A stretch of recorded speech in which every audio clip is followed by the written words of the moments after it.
Welcome to FinFactor. I'm your host, Blaine Bertsch, co-founder and CEO at Dryrun cash flow forecasting software, where we help the office of the CFO leave spreadsheets behind and model everything from cash flow through to complex scenarios with clarity and control.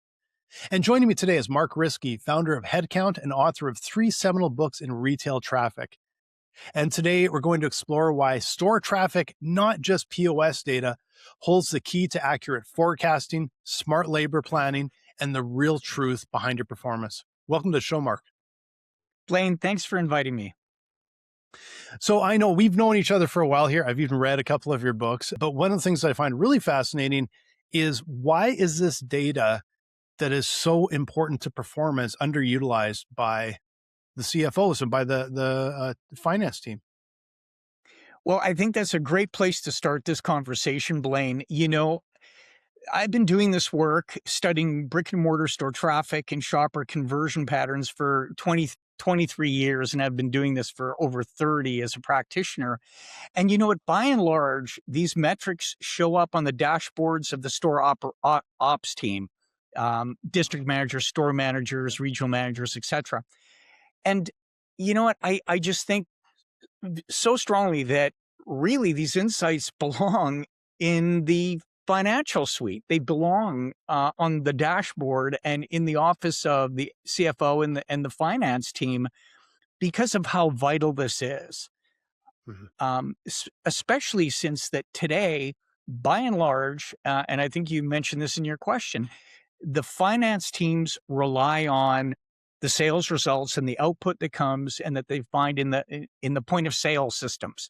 And they use that as the single source of the truth. And I'm here to say that, without context, those results cannot be fully understood. And that's why I'm excited to talk to this community. Well, yeah, and it's so important today. And as soon as you say bricks and mortar retail, everything has changed in the last probably 5 years, if not 10. Even I know that, and I'm no expert. I know it's changed dramatically. So the margins are so much tighter. I imagine the risk is higher. This data is absolutely so incredibly important. So why aren't they using it? Like what is it about it that is just they're ignoring it? And actually, also, I want you to dig in and tell me a little bit. I guess before we go sort of further here, I should circle back because I did mention I've read a couple of your books. Let's start off first with give me a bit of a summary here and the listeners to what exactly do they need to track and what kind of data do they need to actually start putting this to work that's different than the POS? Yeah, fair enough. So the work that we do and what my 3 books are about is really a fairly straightforward and simple concept. And that is measuring how many people visit your retail store every day to the hour of the day, and then calculating the conversion rates. That is, what percentage of those visitors to the store actually made a purchase. And I can tell you that when you start to do this right to the hour of the day across your entire fleet of stores, whether you have 2 stores, 10 stores, 10,000 stores, patterns emerge. You start to not only see the sales outcomes, which is what CFOs and financial teams already see, but importantly, what you come to understand is how those results were actually delivered. Because retail sales are only a function of 3 things. Traffic, that is how many people showed up into the store. 2, times conversion rate, what percentage of those visitors actually made a purchase, times average sale. What was the average purchase of those that bought? Traffic times conversion times average sale equals sales. Traffic defines the store's opportunity. Sales are the outcomes. That's what everybody's wanting to achieve. And by understanding conversion rates and average sale values, it contextualizes what's driving those results. So, for example, if sales are down, is that because fewer people are visiting? Or is it because the stores are just not converting the visits that they're getting? That's a really important question that the finance team should be able to answer. When the marketing department, for example, comes to them and says, look, we want to launch a major campaign and we're going to need some funding approval for that. How does the finance team make that decision? Well, that's what this data informs. And we work with retailers from small independent retailers with one or a handful of stores, right up to enterprise class retailers that have literally thousands of stores. Well, and I'm even thinking like, going just a little step up and going a little bit bigger picture. The finance team, of course, is going to be and in, of course, the management team, they're sitting in the C-suite with the CEO and talking about these things, and they're trying to figure out, okay, where are we going to expand to? Here's a store that might be on paper, they might be thinking underperforming, and could look and go, yeah, they're converting fantastic. It's not a conversion problem. So, then you have some opportunity sitting there that they might be literally making decisions to close stores and open stores based on sometimes completely the wrong metrics. You nodded, so I know that I'm thinking, okay, maybe I'm not completely out to No, you're lunch here, hitting it you know? right on the head. Your questions started with store openings. More likely, in these tighter economic times, retailers are Mhm, closing stores and pruning stores for excellence. We'll say it that way. And mhm, that's the natural sort of, pruning that goes on in retail enterprises. And you hit it right on the head. What this data can actually do is give the finance leaders some decision grade insight into what stores maybe they should open or close. And you're exactly right. The way we map this data, what you find is that stores can look like underperformers or modest performing stores when in fact they are actually doing a brilliant job at converting the traffic they have. They just don't get enough traffic. mhm. So then the decision could be made, well, if we turned up and applied some little targeted marketing to that market, to that area where the store is, could we raise their traffic volume? And if they hold on to their conversion rates, this could be one of our best stores. Or perhaps they just decide, no, we're not going to continue. We'll close that store, but we know that store team is terrific. Let's put them in a bigger store or repurpose those resources accordingly to the greater benefit of the company. Well, and I think one of the other problems I know that you've mentioned, when we've talked in the past, or maybe it was in one of the books, was that there's a lot of retailers are actually monitoring their traffic, like they're counting their traffic, and that is all. They don't do anything with it. They don't look at any, like you said, conversion, average sale price. There's probably a lot of them out there that don't look at it ever at all. It just sits in, I don't know, some database somewhere, but they've likely invested in hardware to do this. Where's the breakdown here? Is it that just there's no one that's taking responsibility that champions it? What is the breakdown? Because it's obviously incredibly important data that they may even be gathering and not doing anything with. Yeah, you hit on one of the challenges that I'm trying to unlock in trying to speak to the CFO in the finance community. Mhm. To a great extent, retail traffic counting, and it's been around since the 1970s. Okay, so the idea is not new. Yeah. Um, my best estimate is about half of retailers in the broader market are actually tracking this data. But to your Mhm. point, just having traffic counters in the store doesn't mean the data is getting used. And here's why it often fails to get used by the finance departments. And that is number one, it tends to be owned by the store ops team. It's one of their data platforms and it's used for staff scheduling and other purposes, but often it's not thought of being decision grade enough like financial outcomes from the point of sale system, which are thought to be the single source of the truth. Uh-huh. And so part of it is ownership. So it's owned by a different group and is still too often the case in this day and age. This data is siloed and not shared broadly, which it could and should be. But I think there's a more fundamental issue with the finance leaders, and that's the veracity of the data itself. Store traffic data will provide the most reliable demand signal about what's happening in a physical store. But over the years, the technology has improved.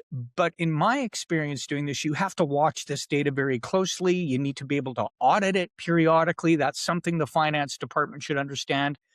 And when you do that, it becomes decision grade. And Mhm. I think it's so vital and so important to be married with that POS and transactional data. I argue it should be managed by the finance team, overseen by the finance team, including periodic audits to make sure that the veracity of that data remains. But historically, that's not been the case. This data, traffic count data, can get messed up for various reasons. You have to understand collecting data in the real physical world, the messy world that a physical store is, can be challenging. Mhm. That's why it needs to be monitored for quality regularly, constantly, in fact, which is part of what we do at Headcount. But so it's not owned by the finance team, number one. And number two, I'm not sure they believe the data or the veracity of the data. And that sets up the second big barrier. Well, and it also, like you mentioned, it's all siloed, and it also, you gave a perfect example before.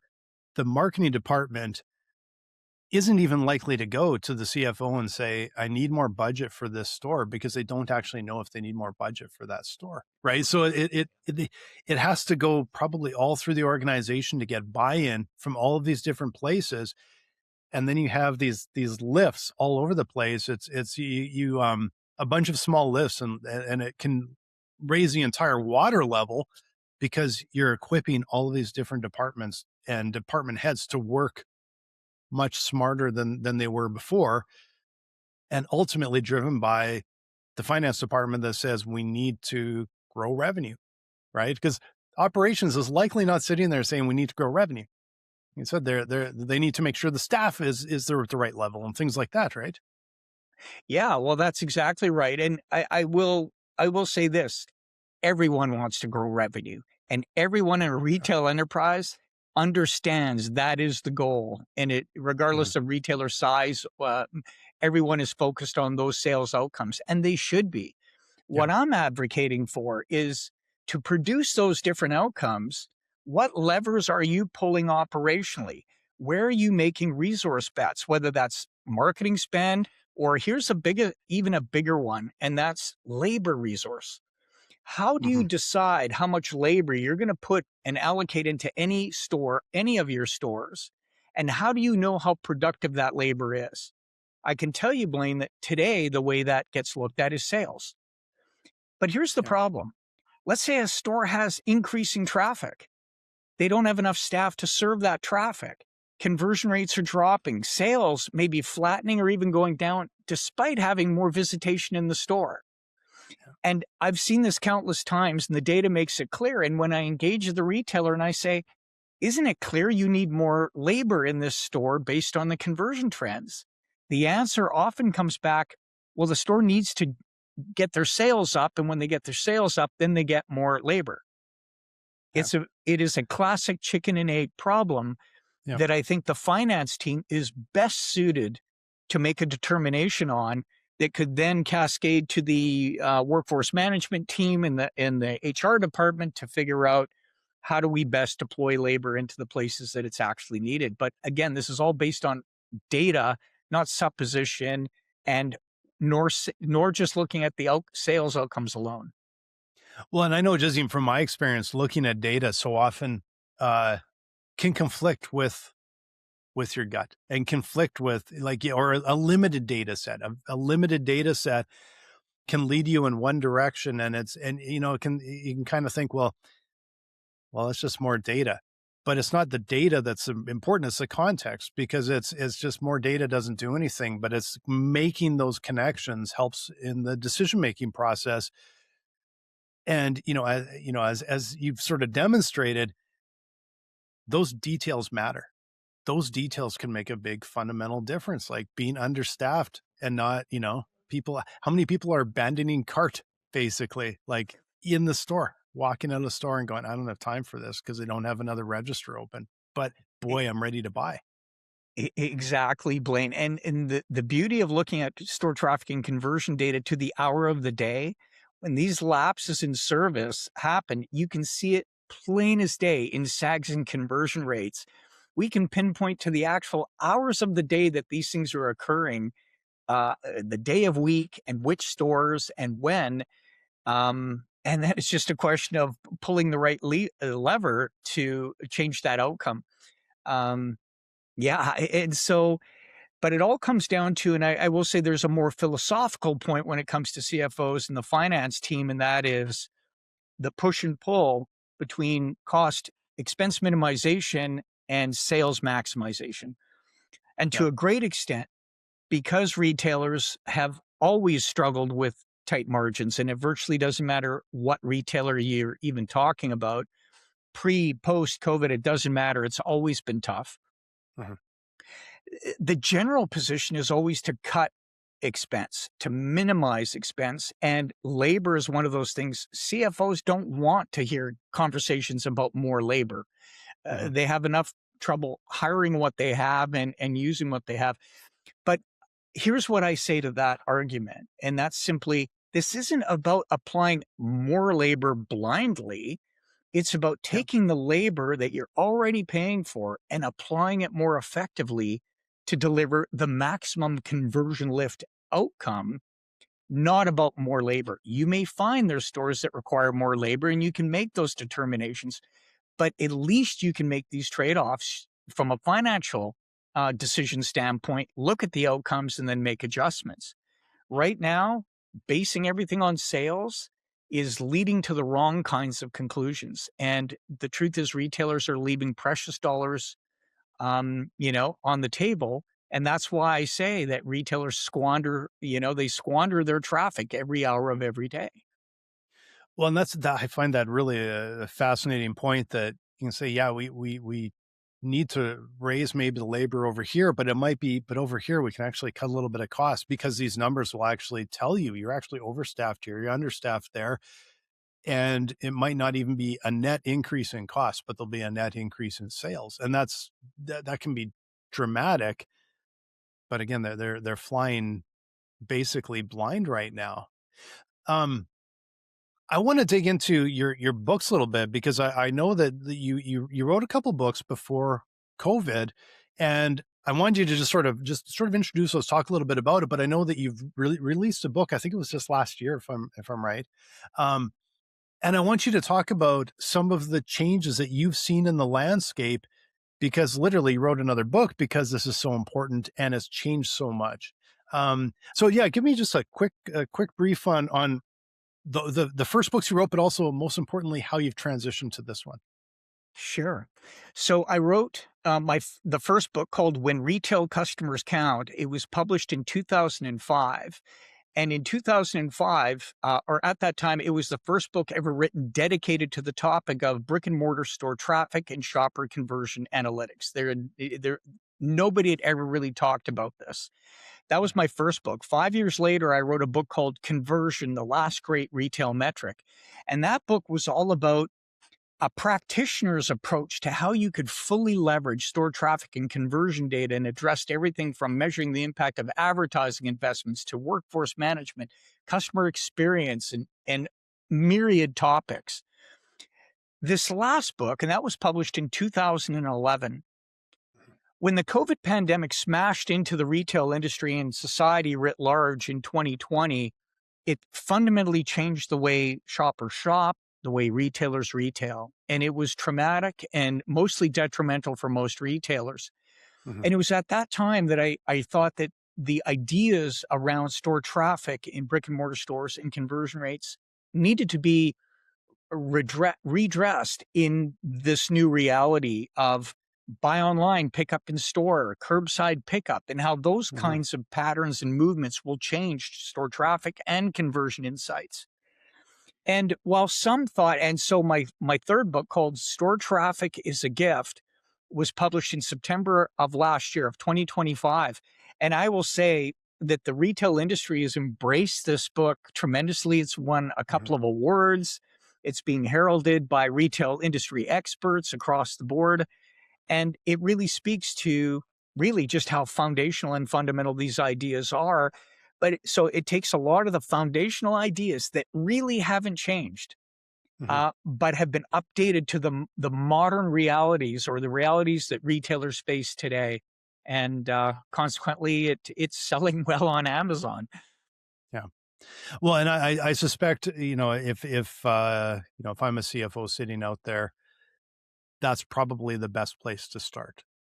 Is or maybe correct me if I'm wrong. The best place to start is maybe to grab your book and get some sort of foundation to understand what what the problem is and what the opportunity is. Absolutely. It's a good place to start. The approach I took with the book Store Traffic as a Gift is from the practitioner's standpoint. I think it's worth noting, my background is working in retail stores. I was a store manager.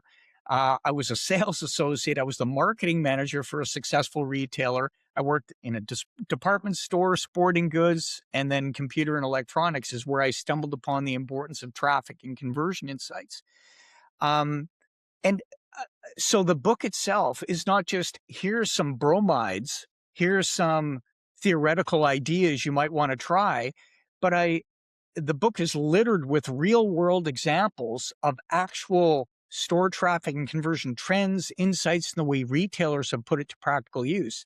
Now, of course, we're confidential, so no names are mentioned, but all the examples in the book come from real world retailer scenarios. And again, sometimes it's based on small chains, a few stores, right up to retailers that have over 1,000 locations. So what I find, again, I guess I'll go back to, like, I'm in software industry, SaaS, software as a service. And of course, we started almost like day one, looking at analytics. Did not have the volume of data that we needed to really look at it. But as the company grew, you start to spend more and more time looking at analytics, and I find it fascinating that feels like it's almost like traffic and conversion, traffic to a website and conversion, traffic to, the different stages they go through are completely different. But it was embraced almost immediately by online businesses. Why do you think that it hasn't been embraced to that same level by bricks and mortar retail? Well, first, I'd like to just acknowledge you've hit on a really important idea. And that is this notion of online traffic and conversion rate optimization on your e-com site. That was that was there from the very beginning of e-commerce. Those were the foundational metrics. And what's been ironic, and I'll name this name of a retailer, because they no longer exist. It's Sears. Mhm. So I had the opportunity to present to the C-level executives, including the CEO at the time of Sears Canada. And at that time, this goes back many years, but at that time, they had just been announced as one of the top Canadian websites, retail websites. And they were very proud that they were receiving about 30 million hits per month. And so when I presented to this executive team, I brought this up and they were very proud of the volume.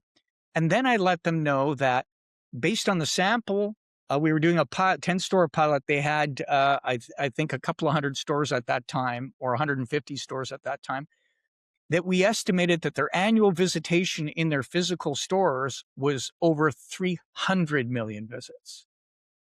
Wow. And yet, this idea of traffic and conversion, which makes so much sense online, Mhm. these executives just could not connect that to it's no different in your physical stores. We capture traffic and Mhm. conversion, and they just Yeah. couldn't make the leap. And, Blaine, the only thing that I can think of is that problem of that's an e-com thing versus a physical store thing still exists today in this day and age of data and understanding that we have that is quite a paradox, I find. And it's a little shocking to me because, like, even with a lot of the retailers, that some of these are new brands too. And, a lot of them will start online and then roll out. I can think of a number of brands that started online selling direct to consumer and then started to roll out bricks and mortar stores to support that. I'm really curious if they actually fell right into that same mold, or if they are starting at least to recognize there's an opportunity here. Is it sort of widespread amongst, like, I understand probably with the really old retail chains, but with the new retail chains, do you think it's the same sort of mentality that it's like track online and then just make a really nice retail store. Like, that's what it feels like to Yeah, me. I think you're right. I do believe that the direct to consumer brands that started as e-com plays and then started to open physical stores. A couple of observations. Number one, many struggled and were not successful in making that transition. That's number one. Mm, Because they grossly underestimate the complexity of running physical stores. But I will say that in my experience, those direct to consumer brands that open physical stores often will immediately install traffic counters and look at traffic and conversion rates because they simply get it. It's yeah. inherent to the way they think.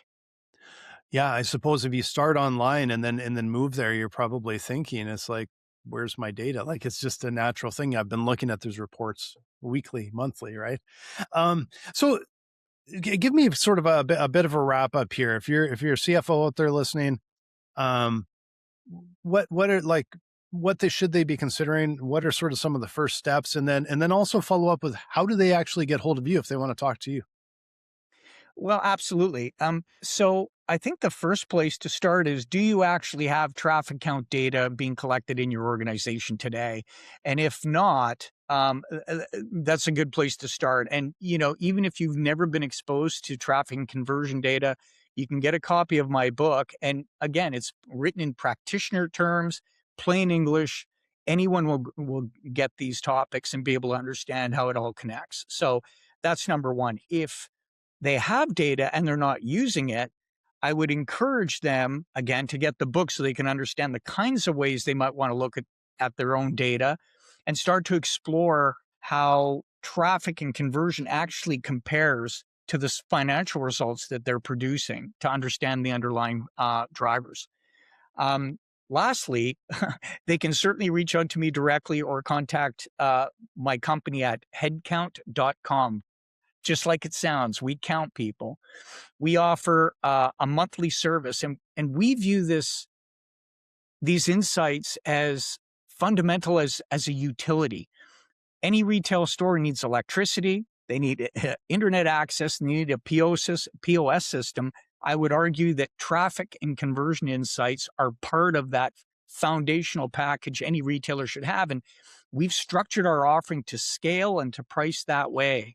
And happy to talk to any retailer that's interested in that. But more importantly, starting with where they're starting from, because it's quite a journey if you go from never having this data or not having it at all, or if you're somebody that's even been using and fully applying this for years and years and years, I think you're still going to find some new ideas in the way you can use and apply these insights that you hadn't fully considered.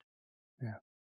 Well, thanks so much, Mark. This was really fascinating. It was a great refresher. I'm not even in retail, but I found it so fascinating reading about this, and I'm always interested in any sort of finance angle for business. So I really appreciate the insight. And if you're a CFO out there and your team is buried in spreadsheets trying to make accurate forecasts for the management team, come and visit us at dryrun.com. We're going to get you out of those spreadsheets into something that is fast, straightforward, but incredibly powerful, customizable, and give you the control you need to bring accurate forecasts that are up to date that you can present to management and they'll be able to understand at a glance. So visit us at dryrun.com.